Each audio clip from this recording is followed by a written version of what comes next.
going forward. So for them, it's just about putting enough points on the board to be comfortable, but they don't need anything big. OUG, they have dropped in an unbelievably hot drops location, so expect to see a whole bunch of action breaking out there.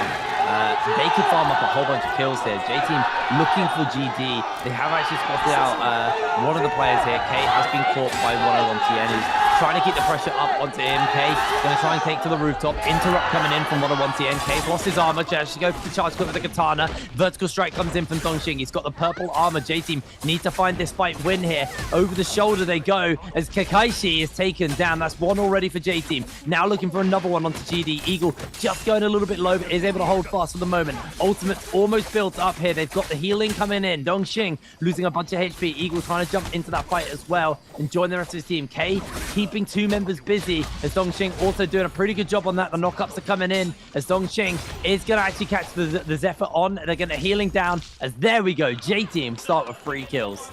Oh, look at the positioning as well when they're going up against Dongqing. One player in front, one player behind. If the blue gets thrown out, one person's going to be able to find the parry, even if you go for the 180 turnaround. Really good team play coming through from J-Team to make sure that they have all scenarios covered for. As like you said, TE actually being a little bit far away from the action, not coming up in terms of the leaderboard just yet, which is something that we don't typically tend to see coming through from them. So good to see that they've acknowledged. As long as they're able to play for survivability in those final zones, they can just post the amount of points that they need to be able to retain that figurehead position, as opposed to trying to have a little bit too much of a glorious last 2 games and going out incredibly early, opening up either OUG or J-Team to take the title away from them. JL, another team that has impressed, trying to push on to GG at the moment. AS on that Takeda, taking that point position, looking for the engagement. Grapple connection does come down onto LXM, but no follow through. The hyper armor comes down. JL have been baited at the moment into taking ballista fights, so they're going to have to be incredibly careful that they don't go too far away from the base of the tower, as GG are able to use the fact that they're boxed in on this space to make sure that they're able to burn down one thing. And now it's just AS. He commits to the blue, gets insta-parried, and GG by baiting JL into taking a fight in such a really rough location. Will be able to find the pick, but GG now will be able to hold on to that ballista even longer. ZU going to be caught with one shot, is able to use the wisps to make sure he survives any follow-up, but GG are in hot pursuit. They know it's just one person left for JL's team, and they want to make sure that they get this full squad wipe. Crazy thing as well is OUG actually had a pretty rough hot drop. They dropped, got 1 kill, and lost 2 players, so that was not what they needed. As Miss Kia is just going to be checking all of these purple bushes. Doesn't check the ones ZU's in yet, but LXM is coming forward, spots him, catches him out. Wait. Wait, what? He backwards rolled and he didn't see it. No way. Did he actually get away with that? Because they think that bush is clear. Miss Kia, there we go. They found him. No. He double checked the bush. What? They were like, we know he's around here somewhere. Hold on a minute. Something's not quite right. Oh my goodness, the backwards roll. We finally get to see it. That was insane. That was so cool. I love that. T just grabbing themselves some loot already. Got purple armor, purple longsword now for TXJ as well on the Viper. He's quite happy with that one. Actually got himself some pretty good loot across the board because VVV also has that purple armor. It's got to be a little bit nerve-daunting for TXJ to be playing Viper with VVV on his team. As, you know, one of the best Vipers in the world. Moxie always corrects me and says the best Viper in the world.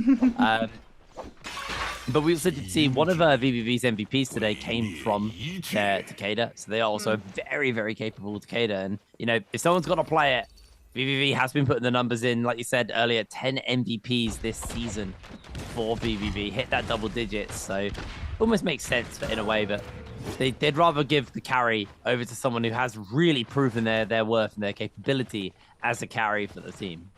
Yeah, it's lovely to see as well, because a lot of the time when we see like the players talking their VTs, TXJ is considered the god of Naraka, and he absolutely is. And this is, I think, the problem with T. This is why a lot of people were disappointed with that performance last year. This is a god tier roster, right? These players are absolutely stacked. They are the best at the heroes that they play in, if not the region, the entire world when they're playing at their absolute peak. And they have been playing their absolute A game today, as the OUG might unfortunately be handing the team that they're currently chasing down an L, as SS is looking to find this lockdown with that Takeda alongside that pulse, which is doing so much damage with the hit confirms. Viper ultimate now comes through, but SS is able to break around the corner. Will be able as well to use that scale rush to make sure that he's able to push on to Bauda before they're able to open up the distance between them off of the back of that Viper ultimate, forcing OUG back. As we see Madman just trying to hang above SS's head, looking for that drop-down connection, but SS is still able to dislodge him. As WBG now coming through for that third party. Temi ultimate going to be dropped right on the exit, catching onto all of these players. As immediately that Banes makes it so much harder for anyone to escape. Really clean third party coming through from WBG, as Lion TT is the only remaining player left alive for Bauda. Waits around the corner trying to catch on to these members of WBG with that pulsar. Does not want to give the legendary weapon up, but it might unfortunately be grabbed out of his cold fingers, as it looks like he's not going to be able to get away. Legendary Pulsar, though, doing a lot of damage and connection with PP. Blue Focus coming through to be able to break out of that grapple cancel. That WBG try and connect onto him. He almost takes PP down alongside him, but WBG Sleepwalker with the repeating crossbow is able to take him down in time to save his teammate. But GG have been waiting in the wings, and WBG do not get to sit on that laurels. Temi ultimate comes through, locking down the members of WBG.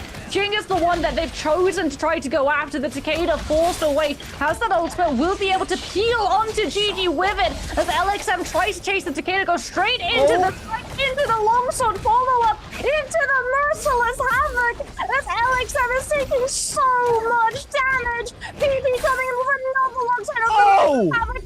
She's on to LXM, graceful batting him into the follow-up with the longsword connection, as LXM charges the pulsword and finally lets it rip alongside the stagger. The Miski had set into position, but we have another team coming back in. Bauda off of the Soul Altar. Salty running it right back to the location that they just went down in. Now catching onto GG, who disconnected without ultimates, without any resources left in the pocket. Now we're able to be taken down as another team is gravitating towards this very same space, but thankfully for my voice, they're gonna witch and TP out, and we get a little bit of respite. Oh my goodness, that was like 4 fights back to back to back to back. Third party after third party coming in there, absolutely manic. As EWG taking themselves a fight here versus OUG. Zinju's just not revealing themselves. They are just quite happy to let their teammate go down. I'm curious when it comes to third parties. Poopy, how do you read those situations? How do you know when to take those fights? Is there a kind of math to it, or is it you just press W and pray? It's you want to position yourself where if you know that there's a third party, you want to be fighting as to where the team that's third partying is facing towards you, not away from you. So if you're in the center of the two teams, that is not where you want to be. You want to make sure that you rotate, so you always have the team that you're fighting, if there is a third party, in the center. And typically you just want to not fight, but if you're going to commit to a fight, you just that's pretty much your biggest thing. You want to make sure that you're never that team in the middle that's being fired at by two teams, or you're being focus fired while fighting another team. So it's very much about kind of reading those rotations when the fight's going on and making sure you kind of got your ears to the ground for when that third party does happen. As I think J-Team just got a free Realm of Yang, getting himself that Vermilion Bird Smite to themselves. Golden weapons as well onto Eagle. With the fact that we saw the end of OUG knocked out of this game with 2 kills, J-Team may be able to surpass and grab himself that second place. T, still been a very quiet game for them, just 202 points still total. So I think J-Team going to do a bit of shopping here. They're close to TE though. TE are currently holed up in the top, and J-Team are directly north of it. As they might actually run... Oh, they're not going towards Matop though. So they're not going to run T just yet. Unless they pivot to the left. But it looks like they're not wanting to. They want to go to where the loot is golden. So they can try to figure out if any team is holed up in this space. Just playing towards the fringes as well. This is a playstyle that J Team developed very early on last year. And were criticized heavily for because they would always go to the fringes of the zone first rather than looking for loot. And as a result, even though they would come in with 1 or 2 kills off of stragglers towards the edges of the zone, they wouldn't have the loot to be able to scale and build into the game afterwards. So good to see that change up of pacing, where they look for the loot first, and then they look to punish the players out of position and hugging the edges of the zone to try to not attract attention. Well, see if with that bird's might, maybe they're just feeling a little bit more confident, kind of not be on the edge. So GD maybe looking here for XCG. XCG are just quite happily chilling in bushes. The trap is sprung, and GD going to keep the pressure up. Bit hard when there's the Draco Storm, but that is going to be timing out onto GD. Not the most impactful of the buffs, but either way, you'd rather not fight anybody with any of the buffs. XCG probably don't have the timer on that, so they wouldn't have realized that the Draco Storm has in fact worn out, as J-Team are actually coming in as a potential third-party threat onto XCG. XCG now just playing run away as J-Team desperate to try and get themselves some points. They need this game to go well, remember. They're looking for second right now, but if they want to get first, they're going to have 2 very, very big games back-to-back, and only got 3 kills at the moment. They need to start making something of that, as ZK immediately getting jumped onto. There's going to be the ultimate out. There's actually a third party. I think it's GD in the distance, looking to join over the wall as the Sandstorm gets caught onto Eagle. Does get caught out there by the Wisp as Eagle getting chumped out slowly but surely. The Flamers coming out onto Night HQ, using a fair amount of HP here. They've still got that ultimate last tick here on to the side of ZK as Night HQ is low HP. J-Team slow to keep the upkeep on the chase, and there's multiple teams actually collapsing in the area. They need to find these kills before other teams can come and steal them away. Night HQ desperately trying to make a break for it as J-Team keeping the pressure up onto him, juggling him around. ZK keeping the chase on Grapple's land. Malman coming in with the ultimate to try and lock everybody down, but he's just miles away from the action. Breaks his ankle on the floor as he hits nothing.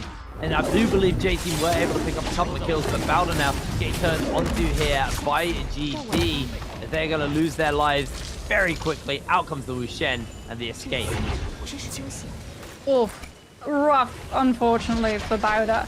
The action started a lot closer to Merriman, which is why he thinks it's okay to be able to fall from that high ground and still look for a connection of the Viper ultimate. But unfortunately, in the time that he's descending, it moves away from the Viper's range.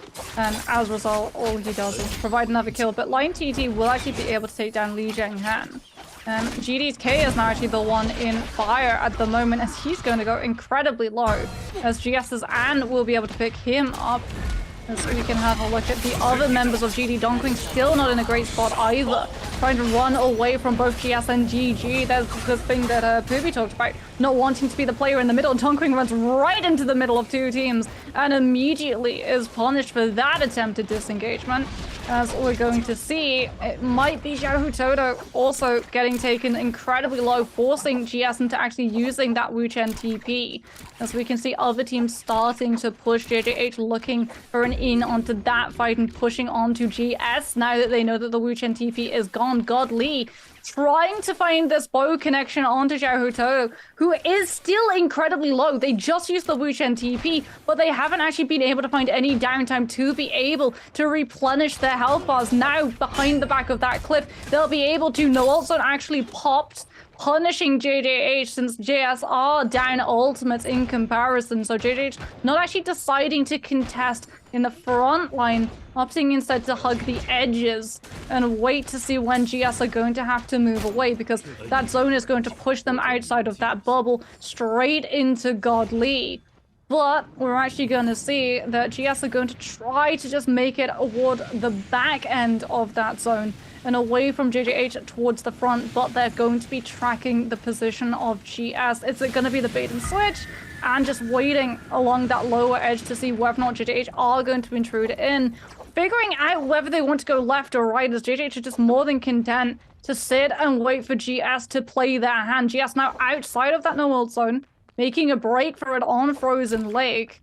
Have potentially been spotted out by a different team entirely. JJ's got tired of waiting for them, and it's GG on the horizon. GS have given their pursuers the slip. Yeah, are able to break away. J-Team, only 4 kills though in this game, and yes, T, it's been quiet, but J-Team are quite far behind still. They need to put some serious kills together. Lucky for them, it's actually been a relatively slow-paced game. I say lucky for them, T is still in this lobby, and with it being a slow-paced game, that's maybe not the most ideal situation. Alliance are actually trying to jump on to J-Team and take a fight here. J-Team, they don't seem overly interested. They're going to pop the no-ult zone. They obviously don't have the ult economy to be able to keep this fight going in their favor, and Alliance going to kind of be forced to back off here. J-Team going to take the escape, quite happy just to not get involved in any of that action. The problem is they are running towards GG, as Alex has been caught out here. ZK just getting himself on the flank behind side of GG. Actually, looks like there's just no flanking. It is pure escaping from the side of J-Team. They're just folding away from everybody who's chasing them down. And TXJ for the side of TE puts his team on the board. Yeah, first kill coming through from TE, very shortly followed by a second.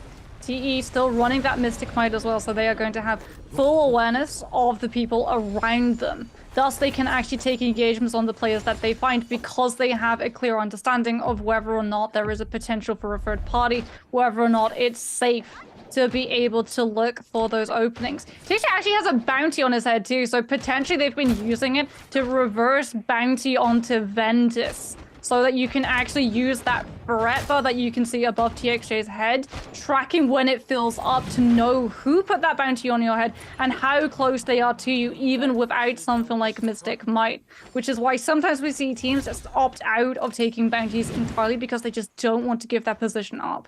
But TE, having already found 3 kills, sitting on ultimates and a massive amount of loot, definitely going to be feeling pretty happy with themselves when they head towards the final zone because, oh, look, it's a pole sword. That's what the weapon that they've needed. That's the weapon that they always want to have a Cicada equipped no matter what map they're on. And they've already got their hands on a purple scale tier of it. That is scary for the teams around them, for sure.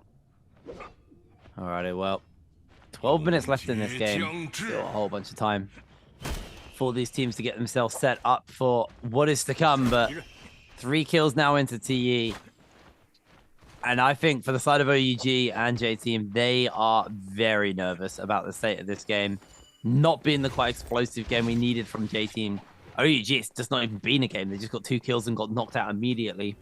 It's going to be hard for them to kind of make a bounce back. I think also got to kind of keep an eye on the lower end of the table as well, because some teams are going to be fighting for that top 8 spot to get as much prize money as possible. So there are still teams who have a horse in this race. As TE, right now, they know that if this end game goes really good for them, they just don't even have to worry about game 6. Like, a good end here makes it impossible for anybody to catch them, especially with the state that J-Team only got themselves 4 kills so far. So if J-Team end on a low score, this could be the setup for them. But J-Team have got pretty good gear. He's gotten a dagger onto Eagle. Purple armor across the board. I mean, they are set up for this final circle. It's just how are they going to use it? It's the real question right now. And it is definitely hit a lull in the game. Been a very hyper-aggressive couple of days in trios. Yes, game 1 has been very monk favored, so we have seen some slower paced games, but there are still a lot of people to kill in this lobby, and J-Team have a whole bunch of soul jets. They are set up to close this game out. One of them's Assassin's Lunge. We were seeing Eagle use it for a little bit of added momentum on his movement, as J-Team have been able to spot another team. It is going to be Alliance. Do they decide to take this fight? Or do they actually prioritize positioning now that they know what that zone is going to collapse into? Looks like they actually decide to prioritize positioning. Problem is, TE has done the exact same. These two teams, J-Team and TE, both TE on the other hand, they're very flexible. They can play the fringes, but they can also play towards the central belt with a very good style of being able to throw attention on other teams around them. But seeing that they're actually going to come under fire potentially from J-Team if they actually try to hold that zone position, they just immediately put themselves onto the sidelines of the entire remaining part of the map. They're playing as safe as possibly can be. They are fully playing for free players to survive when that zone collapses, so everyone can play off of TXJ's Viper stun. Alrighty, 9 minutes left. Teams are waiting it out. Sandstorm's kicking up as well. On Holoroth, Poopy, how do you feel like the weather effects can really affect those final circles? You know, there's various different kind of environmental hazards. Are there ones that you're like, oh, please no, not in the final circle? Or do you think at this point they're not as much of a problem? Definitely the mist, the silencing hands, that can be like really annoying. This this one where we have the sandstorm, where the loot gets refreshed, it's a higher chance of high rarity loot, and we have like the wind tunnels that come up. This is a really good one. I actually quite enjoy this one. But mainly it's the mist and also the freeze, where your rage is reduced. That one's extreme. We've had that one recently in a tournament. It was so frustrating because we had to make sure that we ulted before the ice wind popped, because at that moment no one has the ult anymore. So if you don't use your ult, you're not going to get it. We actually saw that in NBPL. I don't know if you were casting it with me, Jake, but there was a final zone that actually collapsed into a snowstorm, and all of the players had to use their ultimates incredibly early. Otherwise, like Poopy said, that chill meter, if it passes below 50, over 50%, it immediately starts to drain your rage unless you have a campfire. And we actually saw players and teams going out of the zone to activate those campfires and pick up that buff, so they would be the only ones sitting on ultimates when everyone ran out of theirs. Yeah, that was a really interesting final circle. I mean, I swear, Holoroth, we have the most interesting final circles. I'll always remember the one where we had the Thorny Roller and the no ult zone, Yes! and the final circle was on that, and it was just like, what are you gonna do here? This is gonna be awful. And the best thing about it was a monk only lobby, and they were all like, oh, we just don't get to play the game, and it was beautiful. It was just everything I could have wanted. Oh, the rolling pin of doom. Remember as well when we had the entire Tarka pick coming through from players when Holoroth like first initially released, because they'd figured out that you could juggle people in to the Thorny Roller if you fluffed your infinite. Yes, that was amazing. I love Holoroth. I love it so much. Yeah, I'm hoping next season we get more than 2 games a day on Holoroth, because I think this map can be super interesting. And enough time has passed now as well that the players are sort of used to it. The first couple of weeks on Holoroth were rough. In interviews, players themselves actually like owned up to the fact that they hadn't really practiced it. We had one final map where the cognacs were in play, where if you hit them, they blinded you. No one understood that's what happened, and everyone trying to poke everyone else down kept activating them, and no one could see a thing. I remember that as well. I remember that. I also remember the show match on Holoroth when it first came out ended with someone accidentally walking onto a trap. The last 2 people, they walked onto a trap and died, and it was like, cool, that's the end of the game, I guess. Luckily, nostalgia. Luckily, the players don't have that problem anymore. They do know the map. They do understand how everybody plays on this, and how to play Holoroth.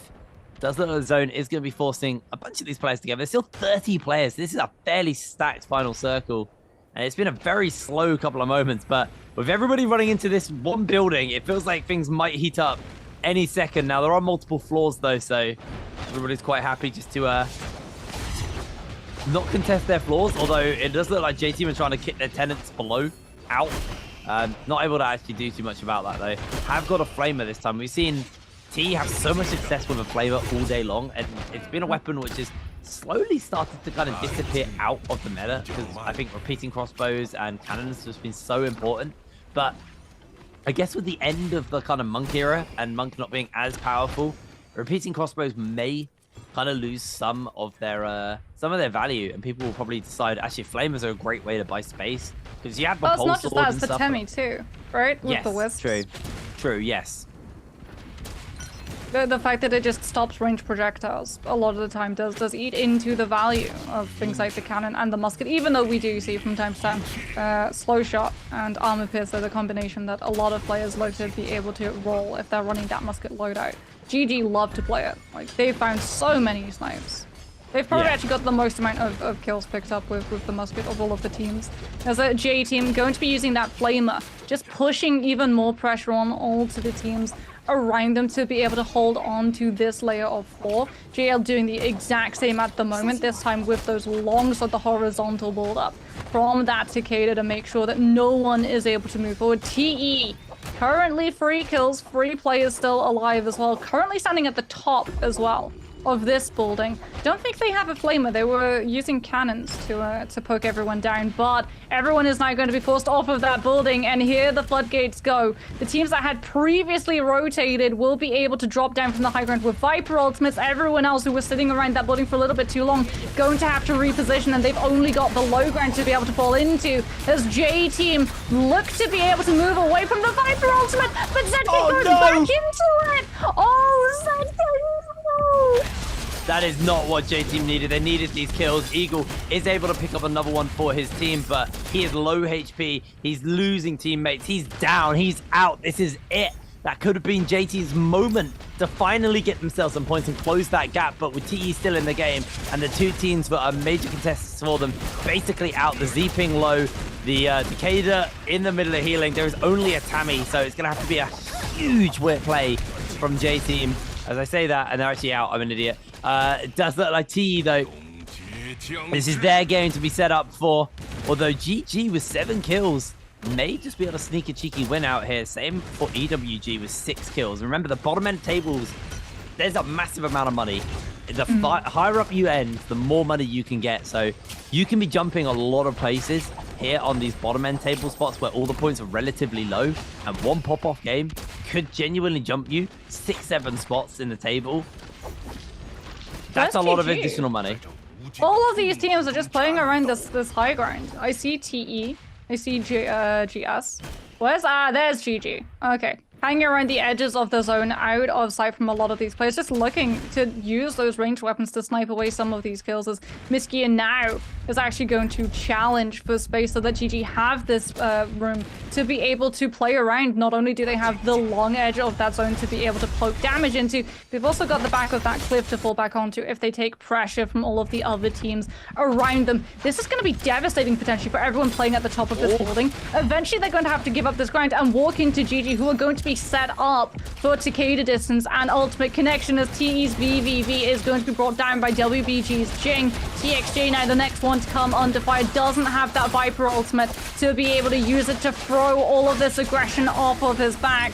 And he's going to try to scale rush, but he isn't actually able to charge it up to full. The hyper armor not able to sustain him from that stagger, and as a result, it is going to be TXJ going down as well, and now GG making that move. Temi ultimate locking anyone down, able to push onto anyone who tried to poach away those kills onto TE. Miske is hit by the Phoenix, will actually be able to tap dodge back towards that zone, but now he's going into that flamer, as we're seeing LXM just throwing wisp after wisp into JJH's faces so they can try and find a connection onto one of these players and lock them down, looking for that opening, as GG still leading the kills at the moment in terms of this lobby, are in the best possible position to walk away with MVP. Absolutely. Keep your eyes on JL, though. They could make a miracle comeback at the end here and maybe look to try and take third. It isn't within realm of contention for them. They've got 3 kills already. ZU, though, heavily chunked out. With JL trying to press up. They are able to get a kill on, the Sleepwalker's able to get a kill onto ZU. But they may try and just get the revive off, but they're just taking way too much damage from that high ground. The repeating crossbow coming in. JL desperately trying to find the pickup onto their teammate. I believe they're actually able to get the revive off there for them. Cutting down, though, GG on this low ground. High percentage chance of winning this lobby, and they're just using that stuff to absolutely phenomenal effect, as Godly does monk up outside of the zone and is going to try now. He's playing parkour to keep himself up. Sandstorm comes down, so he has a bit of space to work with, is able to grab onto LXM, and he's going to slam him out into the zone, looking for the re-grab, but Godly actually losing so much HP. They're trying to jump in as LXM does go down. GG lose a player, and suddenly there's a bit of a rebound coming in. There's a bit of a turnaround here. JJH getting themselves up onto the high ground, trying to keep this game going for themselves for the moment. One thing coming in. There's so many players left as this final circle has fully collapsed, and down goes 2 teams in quick succession. It's all about EWG and JL, who is suddenly within a chance of winning this game. EWG just pull it out.